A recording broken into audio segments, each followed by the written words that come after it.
Hello and welcome back to House of Astralis. My name is Kayla and I will be your cosmic guide today as we take a deep dive into your full moon in Pisces story.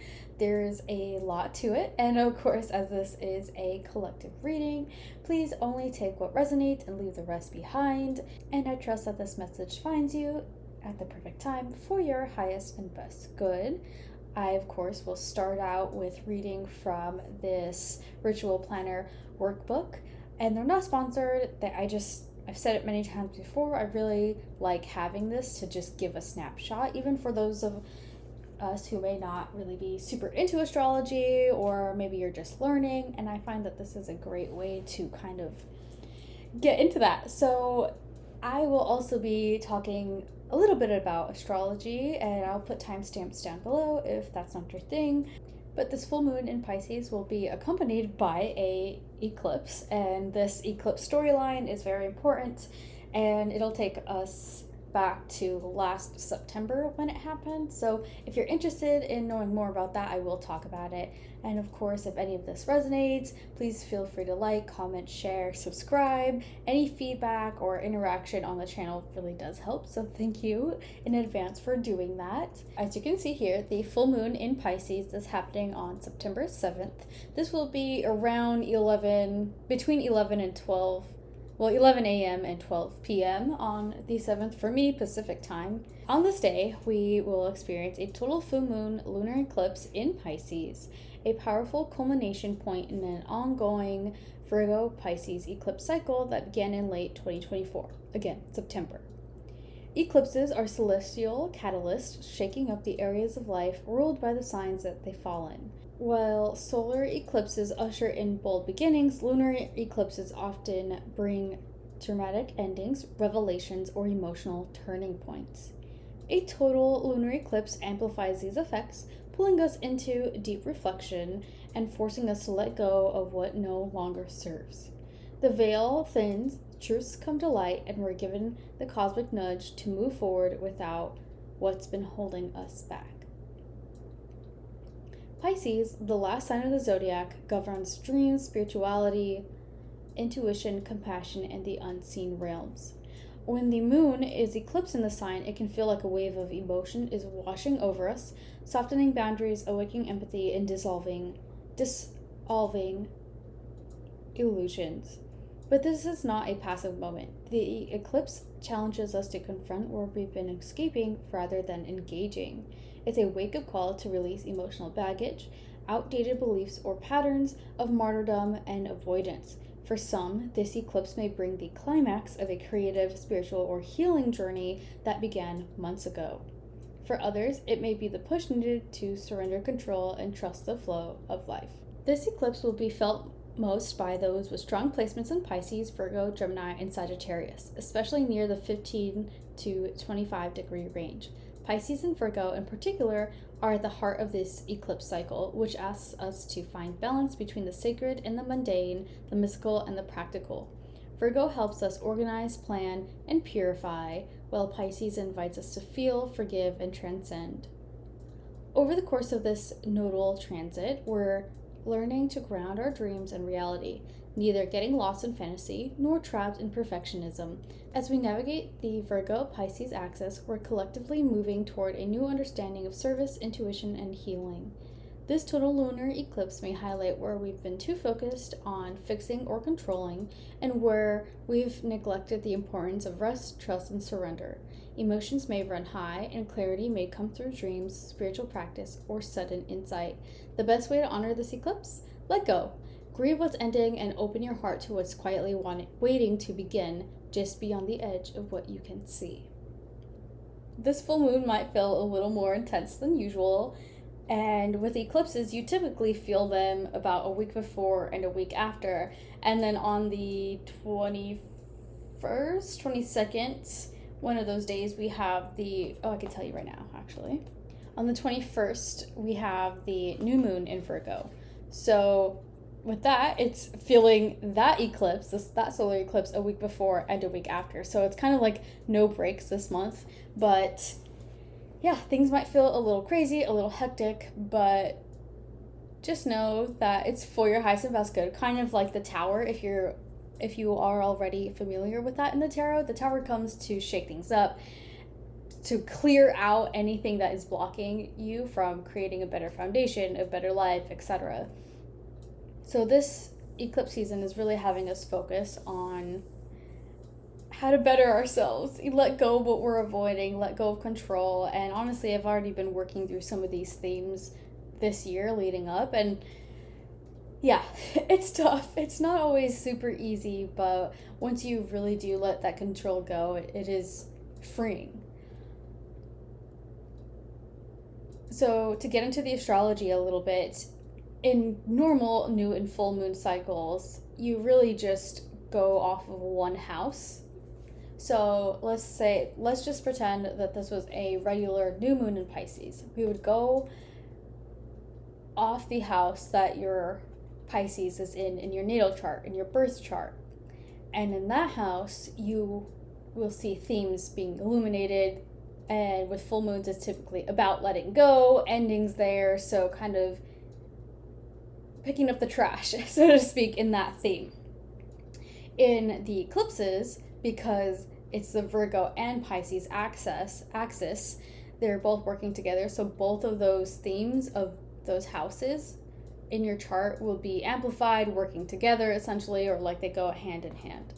So, for example, my Pisces is in my 8th house, and my Virgo is right across in the 2nd house. So, the 8th house being the themes of death, transformation, the occult, esoteric, mystery, everything that the 8th house is, and the 2nd house, which is what you value, your material possessions, money, etc. Those two are kind of working hand in hand. And with this specific cycle, it's taking us back to the first one in September. So those themes around then will kind of come back again and help us reevaluate, so to speak. And we can see that it's kind of like a TV show where last year it was like the first episode, and then it's coming back again this year, and it's a different episode, but the same kind of thread, the same storyline going on. So this year, I'm thinking back to what happened last year, and I can see all these themes happening.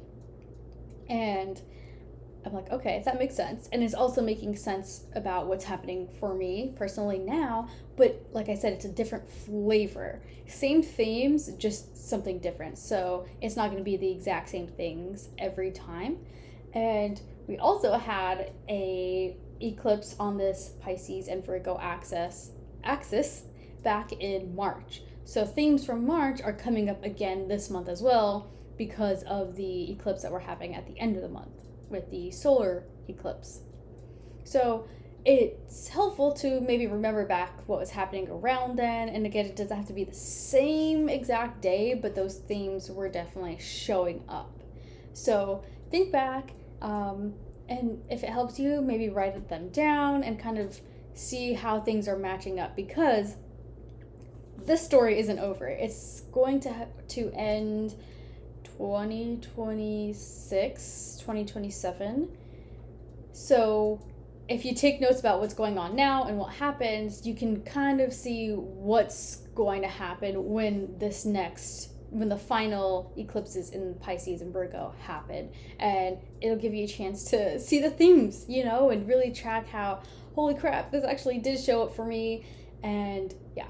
So I suggest, if you haven't already, I use Astrology for the birth chart, and I use traditional. So if you go on to Google or wherever, you can literally just type in Astrology traditional chart, put in your birth information, and it'll populate. I like the traditional because it's one sign, one house, one sign per house. And it makes it easier just to be like, okay, I know which 2 houses are going on, because in other ones that are not whole sign systems, it'll show your sign in this house, but it's kind of touching this house, and it's just kind of confusing there. So if you just stick to the 1 and 1, it's a lot easier to keep track of and find the houses that your Pisces and your Virgo are in. And if you're not familiar, just look up the themes of that said house and kind of see where that can come in for you. Chris Brennan has done a long podcast for the September forecast, and they go on and talk about what themes may happen or show up in the different axes across the different houses. And yeah, feel free to let me know what yours are in down below, and I'd love to chat about it. I've been kind of like everyone I talk to, I'm like, let me tell you something. Let me tell you what's about to go on here. So feel free. If you have any questions, let me know. I'm not, an astrologist yet or anything, but it is cool that we can really track these patterns and see what's going on. And it kind of explains why a lot of things feel so chaotic in a way.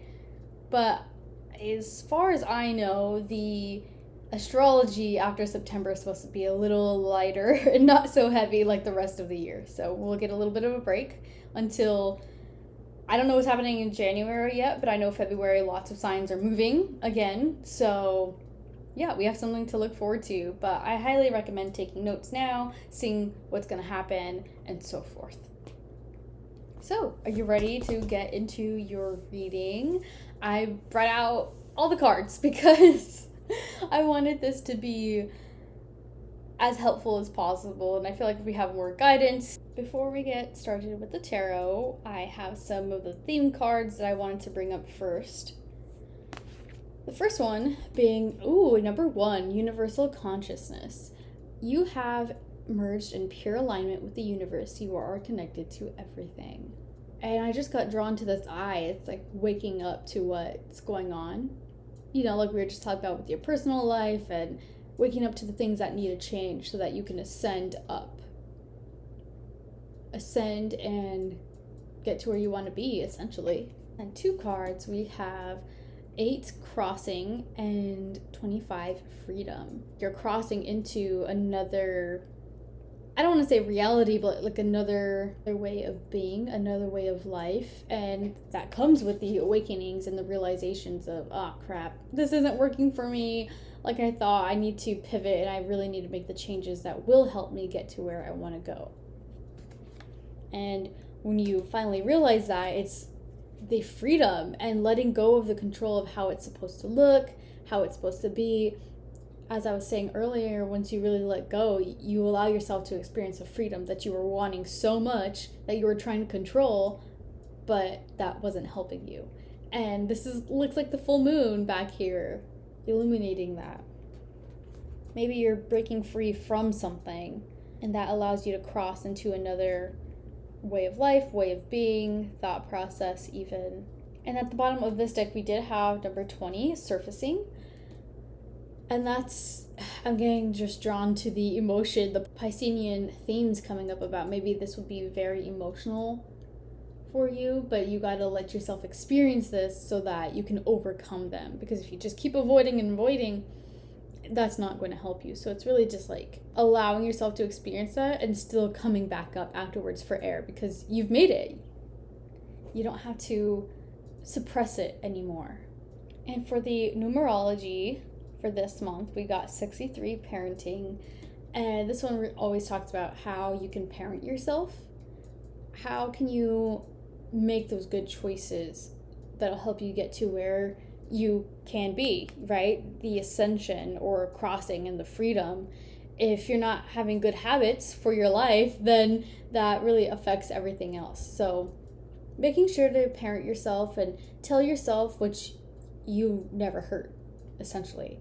If you wanted to hear that you're amazing, then you need to tell that to yourself or tell that to someone else, and maybe that'll help you. It's not to project. So you got to be careful with that too, not to project your feelings onto other people. So there's an inner child here that needs to be loved and cherished. Ooh, I like that. This card is speaking to me about connecting with that inner child, like the playfulness and not letting things constrict you, being free to experience that childlike wonder. And then this is the intuition card, but this is actually in one of the questions. So I will go ahead and read that when we get there. First question, what emotional pattern or wound is ready for healing and release? With the Hierophant here, I'm getting the wound of strictness and control. dogmatic energy here. So if growing up, maybe you were so controlled for everything, or, you know, just living in this society of literally control and being so strict, that kind of gets instilled with us. And someone I actually just talked to, she was saying that she was in college and she asked to go to the bathroom, and the professor was like, "You don't need my permission. You're grown.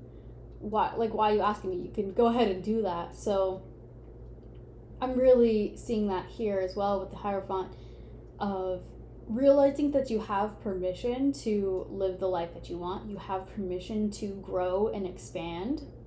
You have the permission to be free and cross the threshold, cross whatever isn't working for you, and try something else. Not everything is so strict and so dogmatic and scary. Like this card is almost, this is a scary Hierophant. It's like the control of, no, only me, and I have to do it for you. And you don't realize that, oh, I do have the power to do this myself. I don't need you to do it for me, when I have just the same ability to do what I want. Essentially, like, you don't need permission from this person here. So I would release the need to constantly ask for permission, and that's different than asking for consent or being just an a-hole and doing whatever you want. Clearly there are boundaries and restrictions somewhere, but I think just maybe in your spiritual life, just knowing that you don't have to follow the same rules as everybody else. You don't have to follow what's been popular or indoctrined onto you. So that's a wound there that's ready to be gone, so you can fully explore and be free to do just that. What illusion or self-deception is this eclipse revealing to you? The Nine of Pentacles here is telling me that there's a thought process here of someone saying to themselves, essentially, I can't be this way, I can't be independent doing what I want because it's going to take too long, or I'm not worthy of that.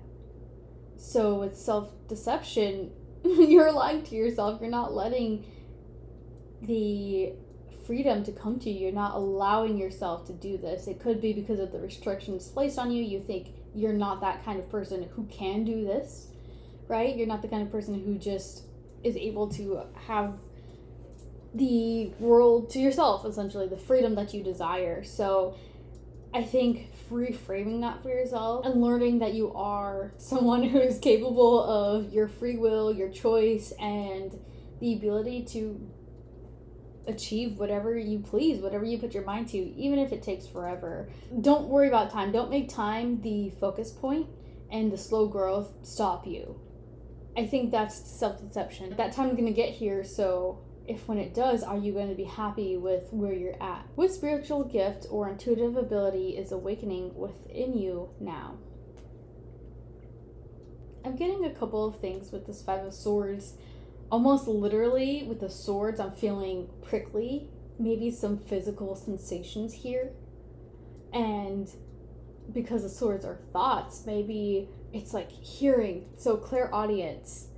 Maybe this part is being amplified and things could be loud when you're not used to them being, and it's overwhelming because it's just all this noise at once. But now that you're aware of it, maybe this will help you to really discern why things are so loud. I'm also getting with this, I'm trying to put it into words about, not that you will like read people's minds, so to speak, but that you can maybe feel their thoughts on you and like taking on those thoughts, and it's almost wondering, is that mine? Is that not mine? Where did these thoughts come from? It could be from the people around you laying their baggage on you, you know, and it doesn't hurt to give yourself some space and obviously make sure to cleanse afterwards, especially if you're someone who listens to other people, you know, you're the friend that people go to for advice, or you just are empathetic in general and just tend to take things on from other people. So as you open up, make sure to really give yourself some cleansing so that the thoughts of other people and all their emotions, feelings, etc. don't harbor you. because it's not yours to carry. So make sure to let that go afterwards. But I do think here with the covering of the ears, clairaudience will play a big part in this.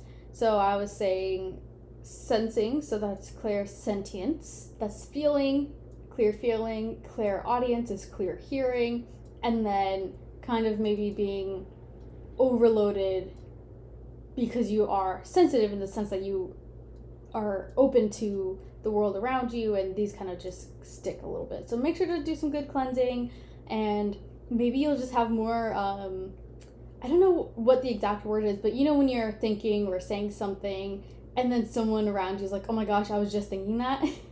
So maybe it's kind of like that, like you're picking up on, again, not necessarily reading other people's minds, but you're picking up on kind of like a thought process or words, phrases, whatever, and then you say it, or you both say things at the same time.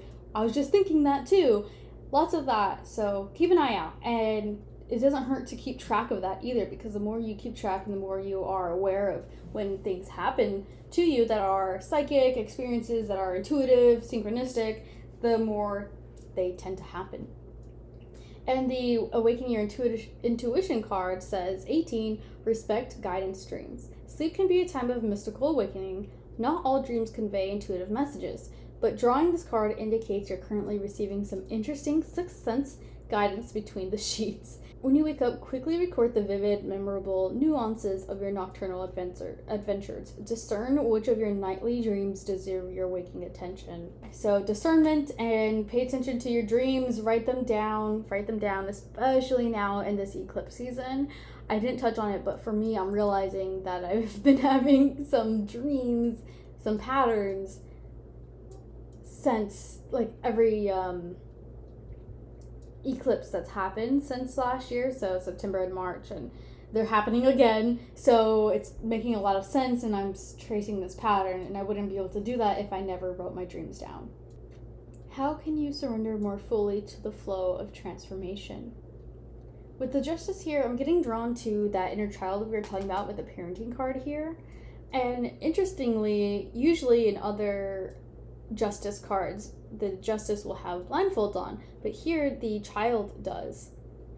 When you were a kid, maybe you didn't have the concept for control or divine timing or just timing in general. So I think with that, it's like being able to revert to the unknowingness and knowing that despite the not knowing how things worked or how to control time or the flow of things, that you were okay. Maybe you need some stability in your life too regarding timing, like structure and scheduling here. That's what just came through. Surrendering means being able to, like, again, do the, where was I talking about the child? Oh, over here, the childlike aspect of the youthfulness, the playfulness, not really caring about time. You know, go back to before you wanted to be an adult. If you're like me, I wanted to be 18 since I was like 12, 13 years old. And that meant like I was chasing or longing for a future that I wasn't present enough to be in my youth, literally. So I think just going back to not caring so much about time and the future and how things will work out, because they ended up working out anyways. I got the phrase or the saying, put down your swords. So here she's holding a sword up, so how can you surrender? Put your freaking sword down. Put your thoughts away and stop letting them control you. What message is coming through from your higher self or spiritual guides? Balance, of course. And then the Justice coming right before that with the scales here. Having to balance the reciprocity, the give and take of things. This card for me lately has been coming out a lot, talking about astrology, which is really fitting for this because of the astrological symbols over here. That can be also specific for someone where they need to pay attention for astrology, or if you've been getting into it, this is a confirmation for you that this is a path, like a good path or the right path for you to take, and you're invited to explore more. I'm also getting an energetic exchange here between the Six of Pentacles and the Five of Swords. So going back to what we were talking about, being empathetic and sensitive and taking on a lot of other people's things, you have to let go of what isn't yours. Kind of like wash your hands, rub them clean after that exchange, because all of this is your energy field, your energetic field. So if that gets pent up with too much things that aren't too much energy that isn't yours, and maybe it's even scattered or not helpful, then you have to know when to let it go, when to give it away, let it transmute into something else. But you don't have to take it on. You don't have to be the one to harbor all of it. How will your path be transformed once you emerge from these eclipse waters? I'm getting that this is almost literal in the sense that you will be finding breadcrumbs and things along your path that will help you know that you are on the right one. So keep an eye out for any breadcrumbs, synchronicities, because you are being guided here. You're not alone, but this being a 5, I'm getting that it's up from here, essentially, so that you will be growing. So if it's tough right now, you know, these eclipse winters, so to speak, it seems really hard, but after snow, it will thaw and it'll get warm out. So you're in the middle of a transitionary period, but it'll get better. Sometimes you got to go through the winter to realize how cold it was, so that when you end up in the sun, you're like, oh, I'm warm now, almost too hot. So I think that's just food for thought to think about. But definitely, like I said, keep an eye out for these breadcrumbs, these trails, these little things here. But you're not lost. Even if the snow feels like it's covering up the path, you can still walk on it. You can still get your footing, because these are right here with you. Nourishment, guidance, love. Maybe for a specific person or group of people here, the waters will freeze. And then that's cold, it turns to snow. So maybe you have a little bit more left to the story. Maybe there's some more figuring things out, and it doesn't have to be a bad thing, but maybe you're just realizing, I have to be on my own. I have to do it my way, not the way society thinks it should be or should look. But I'm gonna go out on my own and do this. I gotta figure it out. Kind of like the hermit. Maybe this is like the step before the hermit. The walk, the journey in the winter, in the cold, through the water, allows you to gain some wisdom for your path. And at the bottom of the deck here, we have 3 of Wands.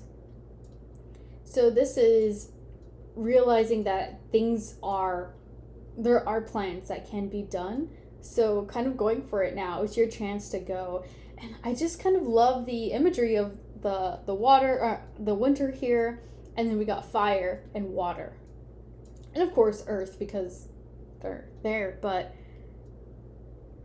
again, things are warming up. So I don't know if this is like an after thing or what, but it's traveling from these cold winters, this cold weather, to the freaking fire and the water, and it's clear and it's warm, and you have plans that are coming to fruition. You're able to really organize them. So this is a invitation to go for it. Take action on things that have been planned. Something will be made clear. You'll get some clarity. No more mystery here, like the High Priestess. And lastly, I have this little charm bag from Dr. Vivian Monroe. It's a divination kit, and I haven't done this before, so I'm gonna try this and see kind of what needs to happen, what needs to be said. What does this collective need to know for their eclipse cycle, their eclipse story? Any last messages, please? Overall, with the moon here on top of the 5 of Pentacles, we have the cowrie shell upside down, and then we have this paperclip on top of the feather here. So I'm getting that there is definitely some mystery, some uncertainty over here. but you are being guided. And that's why I was drawn to there will be clarity at the end of this. So right now it may feel uncertain and things are wonky. There's mystery about like, why is this happening? But soon, after all of this, there will be clarity. And maybe it's waiting for you. Like you just have to allow the clarity to come in. And sometimes uncertainty is our friend and it's helping us because we may self-sabotage. I don't deserve this. I don't even want this, without realizing the whole picture here. So there's definitely something keeping the feather contained, the feather being the air element, and it's clarity, messages, and intuition. But you are still getting messages, they just may not feel clear. You don't understand. You're feeling like your intuition is not working with you. I kind of like then the High Priestess was under the Three of Pentacles. Wow. Wow. Okay. And the key here, going back to how saying maybe there's something regarding astrology, the key is wisdom, unlocking the wisdom. So maybe there is something towards that for someone. So looking at astrology, it could be something super simple, like just following the transits and seeing what's happening, like the eclipses. The eclipses are something really big. And the sun here is the fire element. It's energy, and with it being upside down, how I was talking about you taking on too much, make sure that your energy isn't being depleted. Make sure that your energy stays contained enough not to leak or not to take on other people's stuff, because it was upside down. So maybe that's just a warning of forehead about an equal exchange here. And the spiral, we have one over here too with the universal consciousness. And with this card, I was even going to mention how I was wearing one of my Twilight shirts, and the Twilight in the G is a spiral. And just me and my partner were talking about it, and it's interesting that it came up again. So the spirals are guidance. The spirals are spirit. So you are being guided and receiving the wisdom here between this transitionary period. You are being guided, even though it feels cold and lonely, you're not being left out in the cold alone. The upside down shell over here, it's really hard to see with the lighting, but it's upside down. And that's the farthest one away. So I think there's some avoidance of emotions over here. So maybe take a peek and see what's there, because that'll help you on your path. Maybe you'll receive clarity from diving into your emotions and the scariness that comes with it, so that you're not overwhelmed later. Because if you keep it pent up, then it's going to explode one day and you're going to not be able to control it. So dive deep and see what you're avoiding emotionally, see what needs to come out and be heard, be seen, be felt by you. Right? The parenting, the inner child over here. Either way, you are being protected. You are being guided. The tree over here, this is a tree symbol. I'm taking this as the ancestors, the land. You are being protected here. So make sure to ground and know that even if you don't have all the clarity right now, it's okay. Let go of the control of timing, of how it's supposed to work out. Control, control, control. That's been a big theme. I don't know if it's something astrological or just me and the people that I've been around. You know, we're all mirrors for each other. So it would make sense that if you're drawn to this, it's because I also have issues or problems or obstacles regarding control. So that makes sense. And yeah, okay. So that was my first one, my first charm casting. It made sense to me. I hope it made sense to you. It all makes sense, like it's all coming together. And you know what? It doesn't have to make sense, so don't even worry about it. Something will come up later, maybe. Don't let perfection be the enemy of good. I hope you have a fantastic eclipse cycle. I know all of my Virgo people, my Pisces people, you may be going through it, but I trust that you can come out on the other end more free than you have been and with more clarity. So let me know your thoughts down below. Let me know what houses you're being highlighted in. and I can't wait to read for you again next time.